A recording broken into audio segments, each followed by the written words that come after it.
आज का टॉपिक होगा हमारा अबाउट क्लासिफिकेशन ऑफ ऑर्गेनिज्म। अब तक हमने देखा है कि क्लासिफिकेशन क्या है, नॉमेनक्लेचर कैसे होता है और क्लासिफिकेशन की नीड क्या है।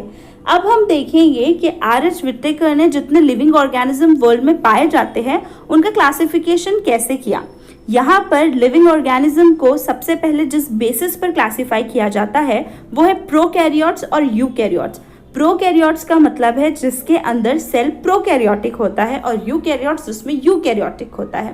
प्रोकैरियोटिक सेल का मतलब है कि उस सेल का जो न्यूक्लियस होगा वो वेल डेवलप नहीं होगा, जबकि यूकैरियोटिक में न्यूक्लियस वेल डेवलप होता है।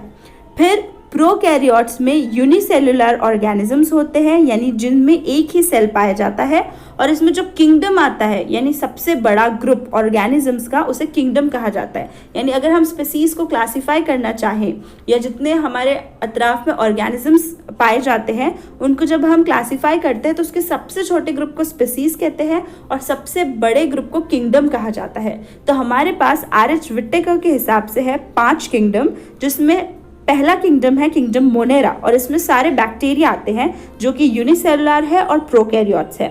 उसके बाद लिविंग ऑर्गेनिज्म का क्लासिफिकेशन जो यूकैरियोट्स के बेसिस पर है उनको हम फिर 2 ग्रुप्स में डिवाइड कर सकते हैं, यूनिसेलुलर एंड मल्टीसेलुलर। यूनिसेलुलर एक ही सेल से मिलकर बने हैं और इसमें आता है किंगडम प्रोटिस्टा। उसके बाद मल्टीसेलुलर ऑर्गेनिज्म में 3 किंगडम आते हैं, किंगडम फंगाई, किंगडम प्लांटी और किंगडम एनिमालिया। तो मल्टीसेलुलर यानी जो एक से ज्यादा सेल से मिलकर बने हुए होते हैं। Kingdom fungi cell wall present होती है but organisms can not perform photosynthesis.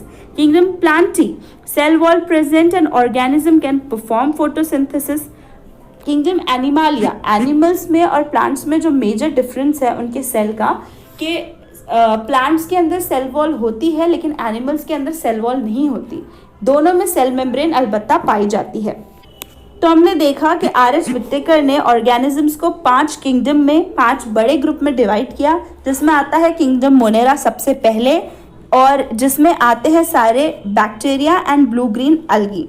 और इनके कैरेक्टर्स है कि ये यूनिसेलुलर है, ऑटोट्रॉप और हेटेरोट्रॉप। ऑटोट्रॉप यानी जो अपना फूड खुद प्रिपेयर करते हैं, हेटेरोट्रॉप यानी जो अपने फूड के लिए किसी और पर डिपेंड करते हैं।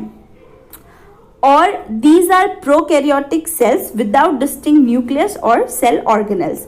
दूसरा ग्रुप है हमारा प्रोटिस्टा। अब प्रोटिस्टा क्या है? Single celled organisms with well-defined nucleus enclosed in a nuclear membrane.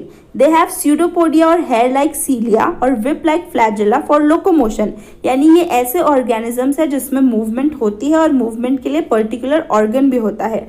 इनमें variety पाई जाती है, ये autotrope भी है, heterotrope भी है। यानी कुछ ऐसे हैं जो अपना food खुद prepare कर सकते हैं और कुछ ऐसे हैं जो अपने food के लिए किसी और पर depend करते हैं। थर्ड किंगडम आता है किंगडम फंगाई। इनके कैरेक्टर्स है कि ये नॉन ग्रीन है, जैसे कि मैंने पहले कहा कि इनमें फोटोसिंथेसिस नहीं होता।